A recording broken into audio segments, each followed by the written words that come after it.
Hello everyone, welcome all of you to the platform teaching Pariksha. Teaching Pariksha में आपका हार्दिक स्वागत है। DSSB की वैकेंसी जल्दी ही आपको देखने वाली है, तो इसीलिए आज मैं आपको इस सेशन में बताने वाली हूँ DSSB PRT का सिलेबस। हम इस सेशन में PRT का कंप्लीट सिलेबस को डिस्कस करेंगे। इसके बाद मैं आपको एक सेशन और इसका कराऊंगी जिसमें टीचिंग मेथोलॉजी, जो कि इसका सेकेंड पार्ट होता है PRT का, उसका सिलेबस भी मैं आपके साथ कंप्लीट डिस्कस करूंगी। तो आइए let's start the session.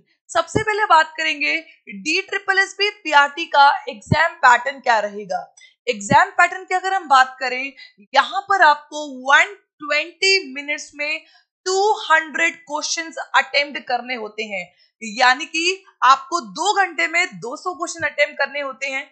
Exam pattern की बात करें, आपका ये जो एग्जाम होता है ये 2 पार्ट्स में डिवाइड होता है। पहला होता है पार्ट 1, देन पार्ट 2। इसको सेक्शन और पार्ट आप कह सकते हैं। पहले पार्ट में आपने 40 नंबर लाने जरूरी होते हैं। अगर आपके 40 नंबर से नीचे नंबर हैं तो आपको क्लियर नहीं माना जाता, और दूसरे पार्ट में भी आपको 40 नंबर लाने जरूरी होते हैं। यहाँ पर अगर हम बात करें तो पहले पार्ट आपका 100 नंबर का होता है, जिसमें आपको 20 नंबर की जर्नल अवेयरनेस यानी कि GK, GS, current affairs. Next जो इसका सेकेंड सेक्शन होता है उसमें आपको जर्नल इंटेलिजेंस और रीजनिंग एबिलिटी, यानी कि जो रीजनिंग होती है वो आपको 20 नंबर की आती है। नेक्स्ट जो इसका सेक्शन रहता है वो रहता है मैथमेटिक्स का। मैथमेटिक्स आपकी 20 नंबर की आती है। हिंदी लैंग्वेज का जो सेक्शन रहता है वो रहता है 20 मार्क्स। लैंग्वेज आपकी दोनों आती है, हिंदी और इंग्लिश। और इंग्लिश का जो सेक्शन रहता है वो रहता है 20 मार्क्स। अगर मैं पार्ट 1 की बात करूं तो पार्ट 1 आपका 100 नंबर का हो जाता है। हर एक क्वेश्चन 1 नंबर कंडक्ट करता है, और यहाँ पर बेटा जी आपको नेगेटिव मार्किंग देखने को मिलती है, यानी कि अगर आपने एक क्वेश्चन गलत किया तो 0.25 नंबर आपके डिडक्ट हो जाते हैं। वहीं पर अगर हम पार्ट 2 की बात करें, यानी कि आपका टीचिंग मेथोलॉजी का सेक्शन, तो ये आपका 100 नंबर का आता है, जिसमें आपको 40 नंबर कंडक्ट करने जरूरी होते हैं। मतलब 40 नंबर अगर आपके नहीं आते तो आप पूरे के पूरे पेपर में फेल कहलाए जाते हैं। तो DSSB का ओवरऑल एग्जाम पैटर्न बेटा ये रहा। अब हम बात करते हैं इसके सेक्शन वाइज में क्या क्या आता है, यानी कि जीएस में किस तरीके के कौन से टॉपिक आपको देखने को मिलते हैं, मैथमेटिक्स में कौन से topic, as such reasoning, Hindi और इंग्लिश में कौन कौन से टॉपिक्स आपको कवर करके जाने हैं। तो let's start the complete discussion of this pattern. चलिए, तो सबसे पहले हम लोग बात करते हैं इसमें जो आपके जीएस है, जो आपका पहला पार्ट है जर्नल अवेयरनेस, यानी कि इसको आप जीके, जीएस और इसमें आपको करंट अफेयर्स भी देखने को मिलते हैं। यहां पर आपको DSSB की ऑफिशियल वेबसाइट पर ये सभी सिलेबस गिवन है, आप वहां से भी इसको नोट डाउन कर सकते हैं। बट हाँ, टीचिंग परीक्षा पर आपको इंपॉर्टेंट इंफॉर्मेशन सेशंस अवेलेबल कराए जाते हैं। तो आज हम बात कर रहे हैं DSSB PRT का। हम इस तरीके से सेशंस और चलाते रहेंगे। अगर हम जर्नल अवेयरनेस की बात करें तो करंट इवेंट्स, यानी कि करंट अफेयर्स अभी क्या चल रहे हैं, और करंट अफेयर्स को आपको 1 ईयर का तो जरूर पढ़ के जाना है, एग्जाम तक 1 ईयर का।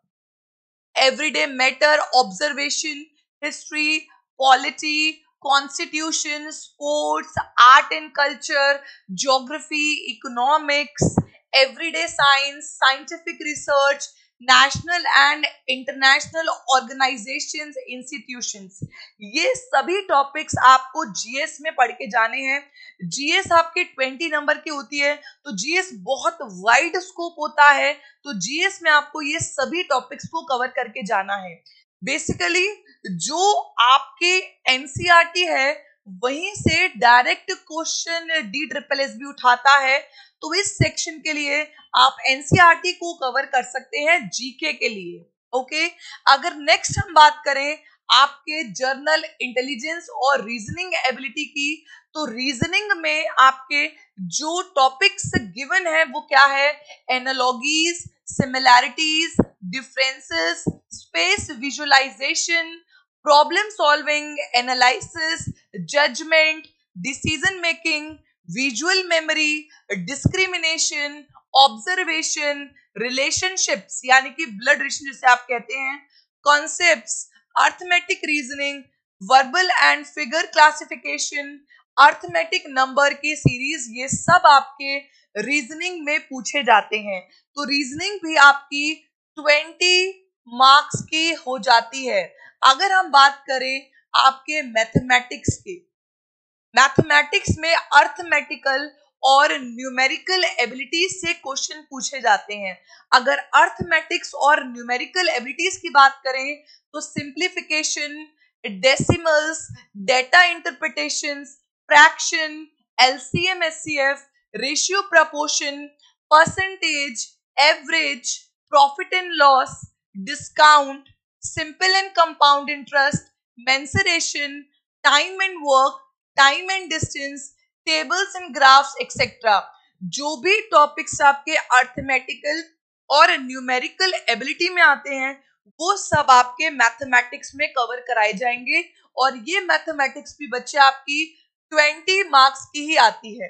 अगर हम बात करें आपके लैंग्वेज सेक्शन की और लैंग्वेज में बात करें इंग्लिश की, तो इंग्लिश में आपको कॉम्प्रिहेंशन देखने को मिलता है। तो कॉम्प्रिहेंशन की, पैसेज की, अनसीन पैसेज की प्रैक्टिस आप अभी से ही करके रखें। Understanding and comprehension of English languages, sentence structure, word power, articles, ये बेसिक ग्रामर होती है बेटा। Articles, narrations, prepositions, punctuations, comprehension, fill in the blanks, adverbs, error correction, sentence rearrangement, vocabularies like antonyms, synonyms, idiom, phrases, verbs, tenses, adjectives and modals, voice and subject verb agreements। ये बहुत basic grammar है जो आपको teaching परीक्षा पे properly free में भी YouTube पे भी सिखाई जा रही है। तो ये सारे के सारे टॉपिक्स आपको इंग्लिश लैंग्वेज में कवर करने हैं। अनसीन पैसेज की प्रैक्टिस कर लीजिए और इसके साथ बेसिक ग्रामर प्लस वोकैबुलरी कर लीजिए, तो आपके इंग्लिश में 20 नंबर कहीं नहीं गए। और अगर हम बात करें आपकी लैंग्वेज हिंदी की, तो हिंदी की अगर हम बात करें, हिंदी लैंग्वेज में आपको ये सभी टॉपिक्स कवर करके जाने होंगे। संज्ञा एवं संज्ञा के भेद, सर्वनाम एवं संज्ञा के भेद, विश्लेषण एवं विशेषण के भेद, क्रिया एवं क्रिया के भेद, वचन, लिंग, उपसर्ग, प्रत्यय, वाक्य निर्माण, सरल, संयुक्त और मिश्रित वाक्य जो होते हैं, पर्यायवाची, ये सब इसकी वोकैब है। पर्यायवाची, विपरीतार्थक, अनेकार्थक, समानार्थी, मुहावरे एवं लकोक्तियां, अलंकार, संधि, तत्सम, तद्भव, देशज एवं विदेशी शब्द, समास। ये हिंदी के टॉपिक्स हैं जिनको आप कवर कर लेते हो तो आपके स्कोर अच्छे आने से कोई नहीं रोक सकता। अभी तक मैंने आपको बताया है ओनली पार्ट 1। पार्ट 1 जो आपका 100 नंबर का है, जिससे मैंने आपको कहा कि 40 नंबर आने जरूरी हैं, ये सिलेबस अभी तक मैंने आपको बताया है पार्ट 1 का। अब मैं आपको बताने जा रही हूं पार्ट 2 यानी कि टीचिंग मेथडोलॉजी का सिलेबस। तो आइए डिस्कस करते हैं पार्ट 2 का सिलेबस जो कि है बेटा टीचिंग मेथडोलॉजी।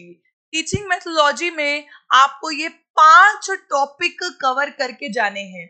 इनको मैं पूरे कंप्लीटली वाइडली आपको एक वीडियो में बताऊंगी।